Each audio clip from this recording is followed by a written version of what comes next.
لبيك لبيك اللهم لبيك لبيك لا شريك لك لبيك لا شريك لك لبيك إن الحمد إن الحمد والنعمة والنعمة لك والملك لك والملك لا شريك لك لبيك اللهم لبيك لبيك اللهم لبيك لبيك لا شريك لك لبيك لا شريك لك لبيك إن الحمد إن الحمد والنعمة والنعمة لك والملك لك والملك لا شريك لك لبيك اللهم لبيك لبيك اللهم لبيك لبيك لا شريك لك لبيك لا شريك لك لبيك إن الحمد إن الحمد والنعمة والنعمة لك والملك لك والملك لا شريك لك. بسم الله الرحمن الرحيم الحمد لله رب العالمين والصلاة والسلام الأتمان الأكملان على خير خلق الله نبينا محمد وعلى آله وأصحابه أجمعين أما بعد أعوذ بالله من الشيطان الرجيم بسم الله الرحمن الرحيم وأتم الحج والعمرة لله رب اشرح لي صدري ويسر لي أمري واحلل عقدة من لسانی یفقہ قولی. محترم ناظرین کرام،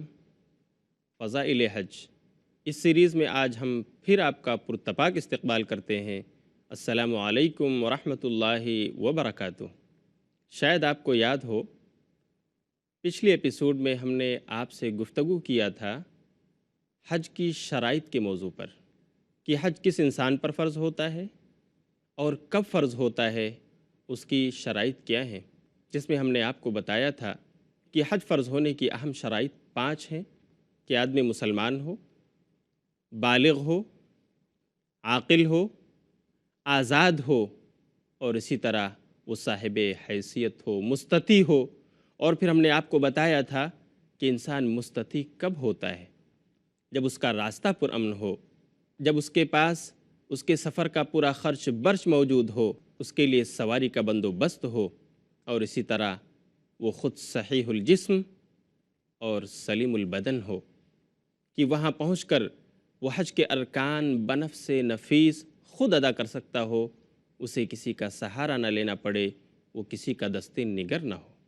یہ شرائط ہم نے آپ کو بتائی تھی. آج کے اس ایپیسوڈ میں ہم آپ کو مزید یہ بتائیں گے کہ اگر کوئی خاتون حج کرنا چاہتی ہے اور اس پر حج کا فریضہ لاگو ہو رہا ہے تو اس کے لیے مزید شرطیں کیا ہیں. تو جاننا چاہیے کہ یہ 5 شرطیں جن کی تفصیل ہم نے آپ کو بتائی ہے، جو آپ مردوں کے لیے ہیں، اسی طرح یہ 5 شرطیں برابر طور پر خواتین کے لیے بھی ہیں. ان پر بھی حج فرض ہونے کے لیے یہ شرط ہے کہ وہ مسلمان ہوں، یہ شرط ہے کہ وہ بالغ ہوں، یہ شرط ہے کہ وہ عقل و شعور رکھنے والی ہوں، اسی طرح یہ شرط ہے کہ وہ آزاد ہوں، کسی کی باندھی اور غلام نہ ہوں، اور یہ بھی شرط ہے کہ وہ مستطیع اور صاحب حیثیت ہوں، ان کا راستہ پرامن ہو، اسی طرح وہ سامان سفر رکھتی ہوں، سواری کا اچھی طرح بندوبست ہو، اور وہ بھی صحیح الجسم اور صحیح البدن ہوں، ارکان حج کو بذات خود وہاں پہنچ کر ادا کر سکتی ہوں. لیکن اس کے ساتھ عورت کے لیے کچھ مزید شرطیں بھی ہیں، کیونکہ اسلام نے عورت کی ہر موقع اور ہر موڑ پر اس کی سیکیورٹی کا زبردست انتظام کیا ہے.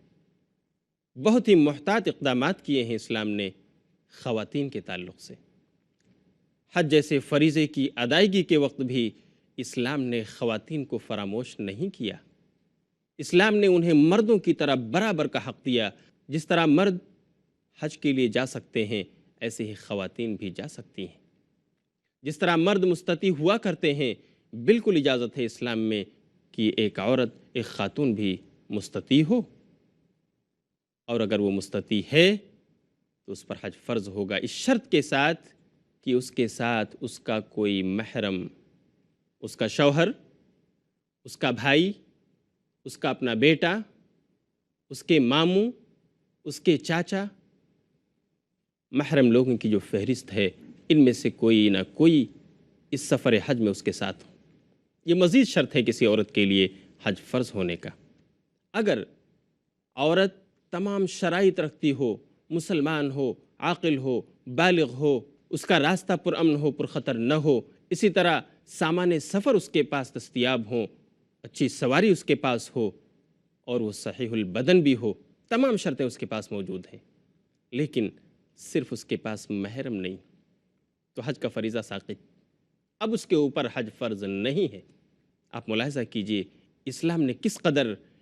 عورت کی حفاظت اور اس کی سیفٹی کا انتظام کیا ہے۔ یہ مزید شرط ہے کسی عورت کے اوپر حج فرض ہونے کے لیے۔ اس کا ذکر نبی صلی اللہ علیہ وسلم کی حدیث میں ہے۔ یہ حدیث صحیح مسلم کتاب الحج میں حضرت ابن عباس رضی اللہ تعالیٰ عنہ سے مروی۔ حضرت ابن عباس کہتے ہیں کہ میں نے رسول صلی اللہ علیہ وسلم کو ایک بار خطبہ بیان کرتے ہوئے سنا، اور آپ اسی خطبے میں یہ کلمات ادا کر رہے تھے، لا يخلون رجل بامرأة الا ومعها ذو محرم ولا تسافر المرأة الا مع ذی محرم۔ اللہ کے رسول نے خطبے میں فرمایا کہ دیکھو کوئی انسان کسی اجنبیہ عورت سے تنہائی میں نہ ملے، اس کے ساتھ خلوت نشین نہ ہو، مگر اس حال میں کہ اس عورت کے ساتھ اس کا کوئی محرم بھی ہو۔ ولا تسافر المرأة الا مع ذی محرم، اور ہر عورت کان کھول کر یہ سن لے کہ اسے سفر پر نہیں نکلنا چاہیے مگر اپنے محرم کے ساتھ، اگر محرم نہیں ہے تو وہ لمبا سفر نہیں کر سکتی۔ یہ سننے کے بعد ایک صحابی رسول کھڑے ہوئے اور فرمایا، اللہ کے رسول، میری بیوی تو حج پر نکل چکی ہے، میں نے فلاں غزوے میں فلاں جہاد میں جانے کے لیے اپنا نام لکھوا دیا ہے، رجسٹر کرا دیا ہے، میری بیوی تنہا حج پر گئی ہوئی ہے، اللہ کے رسول کیا فیصلہ ہے؟ تو آپ صلی اللہ علیہ وسلم نے فرمایا، اذهب فحج معها، جاؤ اور اپنی بیوی کے ساتھ پہلے حج مکمل کر لو۔ لیکن ناظرین کرام، دیکھیے مذہب اسلام نے خواتین کی عزت و آبرو کا کس قدر پاس و لحاظ کیا ہے، ان کو کس قدر حفاظت اور سیفٹی عطا فرمائی ہے، ہر موقع پر سیکورٹی، حتیٰ کہ فریض حج میں جانے کے لیے بھی محرم کا ہونا شرط ہے، اس کے بغیر خاتون حج پر نہیں جا سکتی۔ وہ کتنی بڑی مالدار، کتنی بڑی صاحب ثروت اور کتنی ہی بڑی جائیداد و پراپرٹی والی کیوں نہ ہو، اس کا نکلنا اپنے گھر سے بالکل درست نہیں جب تک اس کے ساتھ اس کا کوئی محرم نہ ہو۔ آئیے میں اسی تعلق سے آپ کو ایک پیارا سا واقعہ سناتا ہوں، جس کو علامہ سید سابق نے فقہ السنہ کتاب الحج باب حج المرأہ میں نقل کیا ہے۔ واقعہ یہ ہے کہ ایران کے ایک شہر جس کا نام رئی ہے، شہر رئی سے ایک مسلم خاتون نے ابراہیم نخعی رحمۃ اللہ علیہ کو لیٹر بھیجا۔ یہ ابراہیم نخعی رحمۃ اللہ علیہ امام ابو حنیفہ رحمۃ اللہ علیہ کے استاذ ہیں۔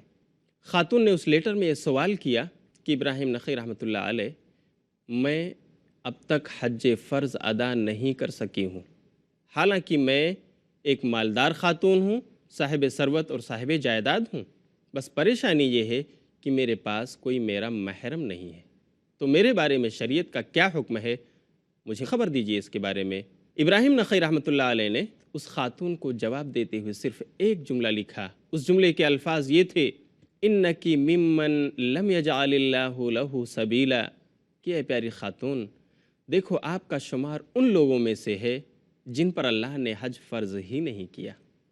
کہ آپ کے پاس محرم نہیں، تو آپ کتنی ہی صاحب جائیداد ہوں، کتنی ہی بڑی پراپرٹی اور جائیداد والی کیوں نہ ہوں، رئیسہ ہی کیوں نہ تسلیم کی جاتی ہوں، لیکن آپ پر حج فرض نہیں ہوا کہ آپ کے پاس کوئی محرم ہی نہیں۔ خواتین کو اس تعلق سے متنبہ رہنا چاہیے، اگر وہ مطلقہ ہیں، اگر وہ متوفی عنہا زوجہاں ہیں، اور وہ تجارت پیشہ خواتین ہیں، اسلام کے دائرے میں رہتے ہوئے وہ بزنس کر رہی ہیں، اللہ نے ان کو پراپرٹی دی ہے،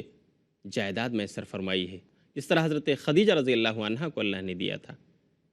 تو وہ یقیناً حج پر جا سکتی ہیں، لیکن انہیں اپنے لیے محرم کا انتظام کرنا ضروری ہے، اس کے بغیر حج ان کے اوپر فرض ہی نہیں ہوتا۔ ایک اور مزید شرط اسلام نے عورت کے تعلق سے رکھی ہے، اور وہ یہ ہے کہ اگر کوئی خاتون اس کے شوہر کا انتقال ہو چکا ہے اور وہ عدت گزار رہی ہے، تو عدت گزارنے کے زمانے میں اس پر حج فرض نہیں، اگرچہ کہ تمام دوسری شرائط اس میں موجود ہوں۔ گویا کسی خاتون کا عدت میں نہ ہونا بھی یہ حج فرض ہونے کے لیے ایک شرط ہے۔ وہ عدت کوئی سی بھی ہو، مطلقہ عورت ہو اس کی عدت ہے، متوفی عنہا زوجہا ہو یعنی جس کے شوہر کا انتقال ہو گیا ہے، جسے 4 مہینے 10 دن تک عدت پوری کرنا ہے، یا وہ خاتون جو حالت نفاس میں ہو، بچے کی ولادت کے بعد ان ایام میں بھی رہنے کی وجہ سے تمام تر شرائط اس میں پائے جائیں، لیکن وہ اگر پاک نہیں ہے تو اس زمانے میں، اس وقت میں اس پر حج فرض نہیں۔ عدت میں نہ ہونا یہ خاتون پر حج فرض ہونے کے لیے شرط ہے۔ یہاں پر ایک سوال اٹھتا ہے کہ اگر خاتون صاحب ثروت و جائیداد ہے اور اس کے اوپر حج فرض ہو گیا ہے، کیا اس پر ضروری ہے کہ اپنی شوہر سے وہ اجازت لے؟ جی ہاں، اس کا جواب یہ ہے کہ اگر وہ اپنے شوہر سے اجازت لیتی ہے تو یہ مستحب اور افضل کام ہے، لیکن اگر شوہر کے علاوہ دوسرے محرم اس کے پاس موجود ہوں، اس کا بیٹا، اس کا بھائی، اس کے چچا، اس کے ماموں، اگر دوسرے محرم ہیں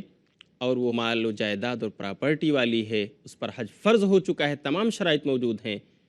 تو اسے شوہر کے اجازت کی کوئی خاص ضرورت نہیں۔ اگر شوہر اس کا روکتا بھی ہے تو بھی اس خاتون پر ضروری ہے کہ وہ اس فرض کی ادائیگی کے لیے مکہ مکرمہ جائے اپنے دوسرے محرم کے ساتھ اور حج فریضہ ادا کرے۔ بالکل اسی طرح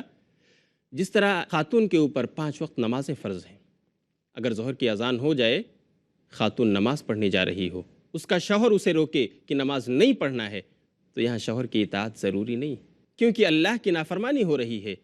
کوئی فرض کام ادا کرتے ہوئے اگر شوہر دخل انداز ہو رہا ہے تو اس کی اطاعت ضروری نہیں، بلکہ اس خاتون کو چاہیے کہ وہ فرض ادا کرے۔ اسی طرح وہ حج جو اس خاتون پر فرض ہو چکا ہے، اسے چاہیے کہ اپنے شوہر سے اجازت تو لے، یہ مستحب اور افضل ہے، لیکن اس کا شوہر اگر روکتا ہے تو بھی وہاں اس کی اطاعت کرنا ضروری نہیں، بلکہ اسے حج فرض ادا کرنے کے لیے مکہ مکرمہ جانا چاہیے۔ شریعت کا ایک اصول ہے، لا طاعۃ لمخلوق فی معصیت الخالق، جہاں اللہ کی نافرمانی ہوتی ہوئی نظر آ رہی ہو وہاں کسی بندے کی سننا ضروری نہیں۔ وقت ہو گیا ایک چھوٹے سے وقفے کا، ہم ملیں گے پھر تھوڑی دیر کے بعد۔ السلام علیکم ورحمۃ اللہ وبرکاتہ۔ لبيك اللهم لبيك لا شريك لك لبيك محترم ناظرین کرام، ہم اس مجلس میں آپ کا پھر سے استقبال کرتے ہیں۔ السلام علیکم ورحمۃ اللہ وبرکاتہ۔ میں آپ کو بتا رہا تھا کہ اگر کسی خاتون پر حج فرض ہو جائے، اس معنی میں کہ اس کے پاس مال و جائیداد کا ذخیرہ ہے، وہ صحیح البدن اور صحیح الجسم ہے، وہ عاقل و بالغ ہے، وہ مسلمان ہے، ساری شرطیں اس میں پائی جاتی ہیں۔ اسی طرح اس کے پاس محرم بھی ہیں، ایک نہیں کئی ایک، شوہر اور اس کے علاوہ اس کے بیٹے، اس کا بھائی، اس کے چچا، اس کے ماموں، تو اس عورت پر حج فرض ہے، اور مستحب اور افضل یہ ہے کہ وہ خاتون اپنے شوہر سے اجازت لے۔ اگر شوہر اجازت دے دیتا ہے تو پھر سب سے اچھی بات یہی ہے، لیکن اگر شوہر اجازت نہ بھی دے تو اس خاتون کو اپنا حج فرض بہرحال ادا کرنا ہے۔ شوہر کی اطاعت یہاں پر اسے لازم نہیں، کیونکہ یہاں اللہ کی نافرمانی لازم آئے گی اگر وہ شوہر کے روکنے پر رک جائے۔ اور میں نے آپ کو مثال دی تھی، جس طرح کسی خاتون پر نماز فرض ہے، اذان ہونے کے بعد اسے پڑھنا ہے، اگر شوہر اسے روکنے لگے تو وہاں شوہر کی اطاعت ضروری نہیں، کیونکہ یہاں اللہ کی نافرمانی لازم آ رہی ہے، نماز اس کے اوپر فرض ہے۔ اسی طرح حج اگر فرض ہو جائے تو خاتون کو بہرحال ادا کرنا ہے، لیکن شوہر کا سپورٹ اگر مل جائے تو سب سے اچھی بات ہوگی۔ اسی طرح اگر کسی خاتون نے نظر مانا ہوا ہے کہ اللہ رب العالمین میری امی بیمار ہیں، اگر وہ صحت یاب ہو جائیں، تندرست ہو جائیں، تو انہیں شفا یابی دے دے تو میں تیرے گھر یعنی بیت اللہ کی زیارت کے لیے جاؤں گی، حج کروں گی، میں نظر مانتی ہوں۔ نظر ماننا جائز ہے اسلام میں۔ نظر مانی ہوئی چیز بھی انسان کے اوپر فرض ہو جاتی ہے، کیونکہ نظر کہتے ہیں ایک ایسی چیز کا اپنے اوپر فرض کر لینا جو اللہ نے فرض نہیں کی ہوئی ہے۔ تو اگر خاتون حج کرنے کی نظر مان لے، یہاں بھی اسے اپنے اس مانے ہوئے نظر کا پورا کرنا ضروری ہے، اگرچہ کہ اس کا شوہر اس کی اجازت نہ دے رہا ہو، لیکن ضروری ہے کہ اس کے ساتھ شوہر کے علاوہ کوئی دوسرا محرم ہو جو اسے لے جا کر اس کی مانی ہوئی نظر کو پورا کرا سکے اور حج بیت اللہ اور دوسرے ارکان و واجبات اس سے ادا کرا سکے۔ البتہ اگر کوئی عورت حج فرض ادا کر چکی ہے، اس کا شوہر اسے کرا چکا ہے، یا دوسرے محرموں کے ساتھ وہ جا کر اس نے ادا کر لیا ہے، لیکن اب وہ نفلی حج ادا کرنا چاہتی ہے، اس کی مرضی ہے کہ میرے پاس بہت ساری جائیداد و پراپرٹی ہے، میں آخر کیا کروں گی، کیا ہی اچھا ہو کہ میں اس سے حج کر لوں اور اللہ کے گھر کا بار بار دیدار کر لوں۔ تو یہ نفلی حج خاتون کو جان لینا چاہیے کہ وہ اپنی شوہر کی اجازت کے بغیر نہیں ادا کر سکتی۔ نفلی عبادات میں کسی خاتون کا اپنے شوہر سے اجازت لینا بہرحال ضروری ہے، اس کی اجازت کے بغیر وہ آگے قدم نہیں بڑھا سکتی۔ اللہ کے رسول صلی اللہ علیہ وسلم نے صحیح حدیث میں عورتوں کو منع فرمایا ہے کہ جب شوہر ان کا ان کے گھر موجود ہو تو وہ نفلی روزے رکھیں۔ نفلی روزہ اگر وہ رمضان کا نہیں ہے، نفلی روزے رکھنا چاہتی ہے تو اپنے شوہر سے اجازت ضروری۔ اس کا شوہر اگر چاہے تو روک سکتا ہے، اور یہاں پر اپنے شوہر کی اطاعت اس خاتون کے اوپر لازم ہوگی، کیونکہ یہ نفلی کام ہے، نفلی روزہ ہے۔ اسی طرح اگر وہ حج فرض ادا کرنے کے بعد کوئی اور حج ادا کرنا چاہتی ہے نفلی طور پر، تو وہاں اسے اپنے شوہر کی اجازت لینا ہر حال میں ضروری ہے۔ اگر شوہر چاہے تو اسے روک سکتا ہے، اور بیوی کو اپنے شوہر کی بات ماننی چاہیے، اطاعت کرنی چاہیے۔ اگر وہ کہہ رہا ہے کہ مت جاؤ تو رک جانا چاہیے، کیونکہ یہ نفلی حج ہے، نفلی ثواب کا کام ہے، فرض نہیں۔ یہ فرق ہے حج اور نفلی کاموں کے اندر۔ لیکن میں مرد و خواتین میں سے ہر ایک کو یہاں ایک نصیحت کرنا چاہوں گا۔ ناظرین کرام، آپ میری اس نصیحت کو غور سے سنیں۔ شادی ہو جانے کے بعد شوہر اور بیوی یہ کسی گاڑی کے دو پہیے ہیں، ان میں سے ہر ایک میں بیلنس ہونا چاہیے۔ اگر گاڑی کا ایک پہیہ کسی طرف جھکا تو گاڑی ڈس بیلنس ہو جائے گی اور زندگی کا یہ سفر مشکل ہو جائے گا۔ اس لیے حقوق اللہ یا حقوق العباد کی ادائیگی میں بھی شوہر اور بیوی کو چاہیے کہ وہ آپس میں صلح و مصالحت، آپس میں سمجھوتے اور آپس میں مشورے سے کام لیں، ہر ایک دوسرے کا تعاون کرے اور اس کو ثواب کمانے کا موقع دے۔ گویا میں کہنا یہ چاہتا ہوں، میں کسی کی طرفداری نہیں کر رہا، نہ میں خاتون کی طرف جا رہا ہوں، نہ کسی شوہر کی طرف، بلکہ میں حق بات آپ تک پہنچانا چاہتا ہوں۔ اگر بیوی آپ کی اس کے اوپر حج فرض ہو گیا ہے اور آپ اس سے پہلے حج کر چکے ہیں، آپ نہیں جانا چاہتے، تو آپ کو چاہیے کہ اپنی بیوی کو آپ اجازت دیں، وہ ثواب حاصل کرے، تاکہ جنت میں بھی وہ آپ کے ساتھ آپ کی بیوی بن کر رہ سکے۔ اللہ اسے بھی اور آپ کو بھی جنت نصیب فرمائے۔ اسی طرح بیوی بھی اگر شوہر کا چاہے تو تعاون کر سکتی ہے اور بھلائی کے کاموں میں ان کا ہاتھ بٹا سکتی ہے، بلکہ بٹانا چاہیے کہ یہ جوڑا اس لیے بھی بنا ہے کہ وہ اللہ کی عبادت و ریاضت بھی اچھے انداز میں کر سکیں اور ایک دوسرے سے سبقت لے جا سکیں۔ اس کا مقصد صرف زندگی میں ہنی مون منا لینا اور عیش و عشرت کی زندگی گزار لینا یہ نہیں۔ انسانیت یہ ہے کہ بیوی اور شوہر دونوں ایک دوسرے سے اتفاق رائے رکھتے ہوں، ثواب کے کاموں میں ایک دوسرے سے سبقت لے جانے اور بازی لے جانے کا جذبہ رکھتے ہوں۔ اسی طرح میں خواتین کو یہ نصیحت کرنا چاہوں گا کہ وہ اپنے شوہروں کی نافرمانی سے بچیں۔ اگرچہ کہ یہ حج جو فرض ہو چکا ہے اور خاتون کو ضروری ہے کہ وہ اپنے محرم کے ساتھ جائے، اور اگر اس کا شوہر روک بھی رہا ہو تو اس کی اطاعت ضروری نہیں، لیکن اس کے باوجود زندگی کی اس ڈگر پر اگر وہ اپنی گاڑی کو رواں دواں دیکھنا چاہتی ہیں تو خواتین کو چاہیے کہ اپنے شوہروں سے مشورے سے کام لیں، اور ان چیزوں میں بھی، حتیٰ کہ باریک سی چیز بھی اگر وہ کسی چیز کا مطالبہ کر رہے ہیں تو معمولی چیزوں میں بھی شوہر کی اطاعت و فرما برداری ہونی چاہیے، نافرمانی سے بچنا چاہیے، کیونکہ شوہر کی نافرمانی ایک ایسا بڑا گناہ ہے، ایسا گناہ کبیرہ ہے جو کسی خاتون کو جہنم میں لے جا سکتا ہے۔ آپ کو پتہ ہے خواتین، آپ اس حدیث کو جو میں سنانے جا رہا ہوں آپ غور سے سنیں۔ یہ بخاری کی روایت ہے، کتاب الحیض میں امام بخاری نے اسے نقل کیا ہے۔ حضرت ابو سعید خدری رضی اللہ تعالیٰ عنہ روایت کے راوی ہیں۔ وہ کہتے ہیں کہ نبی صلی اللہ علیہ وسلم عید کے دن مصلی کی طرف نکلے، عیدگاہ گئے، آپ نے لوگوں کو نماز پڑھائی۔ نماز پڑھانے کے بعد آپ عورتوں کے صفوں کی طرف گئے، آپ کا گزر وہاں سے ہوا اور آپ کھڑے ہو گئے۔ خواتین کو مخاطب کر کے آپ نے خطبہ دیا اور آپ نے فرمایا، یا معشر النساء اریتکن اکثر اہل النار، اے عورتوں کی جماعت سنو، میں نے تمہیں جہنم میں سب سے زیادہ پایا ہے۔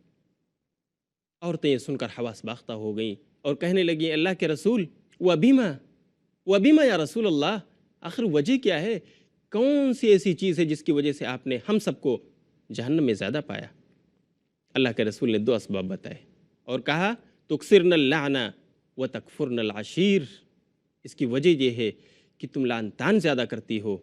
ملامت زیادہ کرتی ہو اور اپنے شوہروں کی نافرمان ہوتی ہو۔ بات بات میں شوہر کی نافرمانی، تمام نعمتوں کی ناقدری، شوہر نے کیسے ہی جوڑے کیوں نہ سلا دیے ہوں، شوہر نے کیسے ہی بناؤ سنگار کے سامان کیوں نہ فراہم کر دیے ہوں، لیکن اگر کسی موقع پر تھوڑی سی کمی ہو گئی تو ساری نعمتوں کی ناقدری، زندگی بیت گئی، آپ نے میرے لیے کچھ نہیں کیا، یہ وجہ ہے جس کی وجہ سے تم جہنم میں زیادہ جاؤ گی۔ تو دیکھو، تصدقنا، تم زیادہ سے زیادہ صدقہ و خیرات کرو۔ یہ حدیث اس بات کی صریح دلیل ہے کہ کسی خاتون کے لیے جو بیاہی اور شادی شدہ خاتون ہے، اس کی اپنے شوہر کی نافرمانی کرنا یہ اسے جہنم میں لے جانے کا سبب ہوگا، بلکہ ایسی خاتون جو اپنے شوہر کی نافرمان ہو، فرشتے اس پر لعنت بھیجتے ہیں۔ متفق علیہ روایت میں اللہ کے رسول فرماتے ہیں کہ اگر کوئی شوہر اپنی بیوی کو اپنے بستر پر بلائے اور اس کی بیوی انکار کر دے تو فرشتے اس پر لعنت بھیجتے رہتے ہیں، پوری رات لعنت میں گزرتی ہے، اور یہ فرشتے اس کے لیے بد دعائیں کرتے رہتے ہیں یہاں تک کہ صبح ہو جاتی ہے۔ یہی نافرمان عورت ہے جس کی نماز قبول نہیں ہوتی۔ اگر کوئی خاتون اپنے شوہر کی نافرمان ہے تو صحیح حدیث میں ہے، جسے علامہ البانی نے سلسلۃ الاحادیث الصحیحہ میں نقل کیا ہے، کہ اس خاتون کی نماز قبول نہیں ہوتی جو اپنے شوہر کی نافرمانی کرتی ہو۔ وہ حدیث کیا ہے؟ اللہ کے رسول فرماتے ہیں، دو لوگ ہیں جن کی نماز ان کے سروں سے اوپر نہیں جاتی۔ نمبر ایک، وہ بھگوڑا غلام جو اپنے آقا اور مالک کے یہاں سے بھاگ نکلا ہو، اس کی نماز قبول نہیں ہوتی یہاں تک کہ وہ واپس اپنے مالک کے پاس آ جائے اور اپنے آپ کو حاضر کر دے۔ اسی طرح وہ خاتون جو اپنے شوہر کی نافرمان ہو، اس کی نماز بھی اس کے سر سے اوپر نہیں جاتی، یعنی اللہ قبول نہیں فرماتا۔ خواتین اسلام، آپ کو غور کرنا چاہیے، اگر آپ ایک امن و اطمینان والی زندگی بسر کرنا چاہتی ہیں تو آپ کو اپنے شوہر کا معاون بننا ہوگا، دنیاوی کاموں میں بھی جو جائز اور حلال ہیں،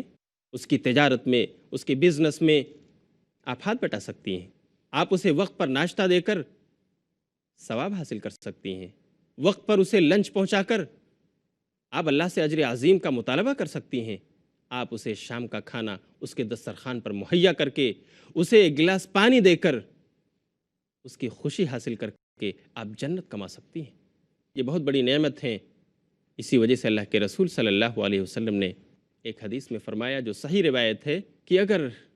اس دنیا میں کسی کو کسی کے لیے سجدے کی اجازت ہوتی، لَأَمَرْتُ الْمَرْأَةَ أَن تَسْجُدَ لِزَوْجِهَا،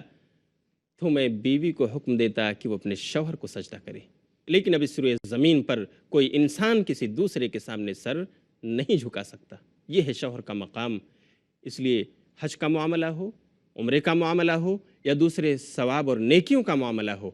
بیوی اور شوہر میں سے ہر ایک کو دوسرے کا معاون اور مددگار ہونا چاہیے، اور ثواب حاصل کرنے کے لیے ایک دوسرے سے سبقت لے جانے اور بازی جیتنے کا جذبہ رکھنا چاہیے۔ وقت ہو چلا ہے، اس لیے ہم آپ سے اجازت چاہتے ہیں۔ انشاءاللہ ہم اگلے ایپیسوڈ میں آپ کو بتائیں گے کہ عمرے کا مسنون طریقہ کیا ہے، عمرہ اللہ کے رسول نے کیسے کیا تھا، آپ کو کیسے کرنا چاہیے۔ لیکن تب تک کے لیے اجازت دیجیے۔ وآخر دعوانا ان الحمد للہ رب العالمین، والسلام علیکم ورحمۃ اللہ وبرکاتہ۔ لبيك اللهم لبيك لبيك اللهم لبيك لبيك لا شريك لك لبيك لا شريك لك لبيك إن الحمد إن الحمد والنعمة والنعمة لك والملك لك والملك لا شريك لك لبيك اللهم لبيك لبيك اللهم لبيك لبيك لا شريك لك لبيك لا شريك لك لبيك إن